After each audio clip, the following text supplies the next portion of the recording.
Sam Clay from XG247 here with Tristan Jackson. excellent stuff, and we are playing FIFA World Cup South Africa on the Nintendo Wii. Now, well, we're going to have a look at it now. What is the basics of this game? You know, it's on the Wii. Are we going simplistic styles and easy to play, or have you got another idea for the Wii title? You know, it absolutely. I mean, I think that's one of the big things for the Wii and for the type of consumer there, especially the World Cup attracts. People maybe not have played the Wii product before, or Wii FIFA product. So we definitely want to make it easy to play, pick up and play. That being said, it's not simplistic necessarily, but it definitely will introduce you slowly to the game, and then from there you can learn a little more and get a little better at it. So excellent stuff. So let's jump into it. What's first to check out? Well, I mean, of course, the World Cup itself. I mean, that's one of the big modes, obviously, and you know, we do have all 199 teams in the game this year. Quite a lot of teams. So what it does, I mean, you know, if your favorite team didn't qualify, then it allows you to, you know, introduce them into the game. You know, make up mini tournaments essentially using the World Cup format. But it definitely, I mean, it's nice to have those extra teams in there for everyone to get the team they want. It's definitely a lot of fun playing with those little smaller teams that you may not have even heard of, like they're big names in football. But so what sort of details are we jumping into? So you could have a really short, quick game on the Wii, I'd imagine. Yeah, absolutely. I mean, that's one of the things. So I mean, the Wii, one of the sort of focuses for us is it's a really quick, fun experience. I mean, a lot of times you're playing with other friends in a room, and so you know you don't want to sit and be watching. You want to be playing. So we make the games quick, so you can have a quick turnover, and other people can get a chance as well. So I mean, World Cup, I mean, you have the choice to play, you know, 6-minute halves if you want, or you can go all the way down to 2-minute halves. Difficulty, obviously, we have the 3 different easy, medium, difficult as you get better at it. What we also have is they're unlocked right now, but as you play through the tournament, you're going to unlock the ability to play just the round of 16, or even just a penalty shootout mode. Oh, excellent. So there is something, you know, as you know, you can sort of create your own mini tournament in the round of 16, loaded up with 16 teams. All 32 teams can be user controlled. So if you don't have 31 friends to play with, at the very least you could, you know, each pick 2 teams and play through together and see who makes it the furthest. So there's a lot of different ways you can approach the tournament. It's all looking very easy and pleasing. I mean, 2-minute half length. If we jump into a 2-minute game quickly, could you just show us, like, obviously to me 2 minutes, that's not a long time to be scoring a few goals. Is it quite simple? Or? You know, I mean, scoring it's probably a little higher scoring. It's not out of control, but it's definitely a little higher scoring. So I mean, I think in 2 minutes you definitely see yourself scoring a couple goals. It's not out of the question. So okay, you're using a nunchuck, you're using a Wiimote. What sort of controls are during the game? I mean, does the nunchuck just run you around and you got your main controls, or have you got any actual motion itself? Yeah, absolutely. So you, and I mean, that's very basic. You can remove the nunchuck and just play with the Wiimote, and to slide tackle, you shake the Wiimote. To shoot, you also shake the Wiimote. So it's a very natural, simple way to you know, to get into the game. So we find a lot of people, I mean, it worked out really well because people have never played the game before, get in a situation where they're panicking, and the first thing they do is start shaking like crazy. And so they're either going to shoot, which is great, or they're going to put in a slide tackle, which, you know, maybe result in a card, but at least you're going to do something and you're going to you know, get involved in the game. Of course, passing is very simple, just simple tap of the A or tap of the B for lob pass. And I mean, those are the most basic elements, and then it sort of gets more advanced from there. So the big battle, the England versus the United States. We've got momentum meter. Explain.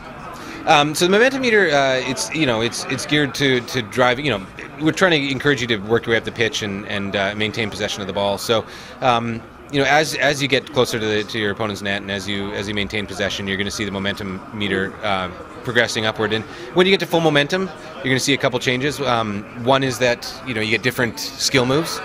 Skill moves are currently triggered by the D-pad. So when I have the ball and I approach another player and I press the D-pad, I'm gonna do one of the skill moves. They change when you have full momentum. Your shots are a little harder. The keeper has a harder time holding on to the ball, so he's going to parry it back into play a lot more often. So there's definitely some changes with momentum, and that's something that you want to use to your advantage. So you're going to get more shots and better shots if you have momentum. So when you have momentum, best off to take advantage of it. So we're seeing these quick time events sort of thing with the shaking. What's all this about? So you know, once again with especially, yeah, I'm having a little trouble there. Gutting. I'm doing both here. I know it's terrible. A lot of people have, when they're first playing the game, have a hard time figuring out how to win a corner or how to win some of those moments. So they find themselves jostling for position, but it's not really clear how you won it. So we've actually simplified that and just made it a simple event, a timing-based event. So as soon as the corner is put in, two players have the ball glows white, and then whoever reacts first, once that happens, is going to win the possession. So if you're on offense, you're going to take a shot, and if you're on defense, you're going to clear the ball. And just it's a much more simple way of approaching those moments. So that's going to happen on corners, goal kicks as well. So. Okay, cool. So if you get it right in the right place, are we going to score a massive goal if we've got all our momentum going, or? Yeah, absolutely. It's there's a couple different moments where it's going to come out. The other one is free kicks as well. Sorry, and penalty kicks. You're actually going to be able to. It's basically a timing-based moment. So when I'm shooting, I'm going to get a little meter on the field, which is going to show me where, if the closer I get to the ball, the better my shot. And then if I get, as a keeper, I get once again one of those timing moments where I have to save it within a certain window. Excellent stuff. Now, penalties has been improved in the Xbox 360 and PS3 version. What's happened on the Wii? Have you gone for another sort of style? Penalties are similar to FIFA 10. We definitely tweaked them a bit. We changed the effect that the quality the player has in the shot, because that's something that comes down, with it being such a big part of the tournament. We wanted that to be a factor as well. So you're actually going to see the better players having a much better chance of scoring. Once you get down the line, the roster to the worst players, you're probably going to have a little tougher time getting into the net, or at least putting a shot in that the keeper's not going to be able to score. So that essentially, the Zakumi Dream Team is all about building your dream team. So you're given a default squad to start, comprised of players from teams that didn't qualify for the World Cup finals.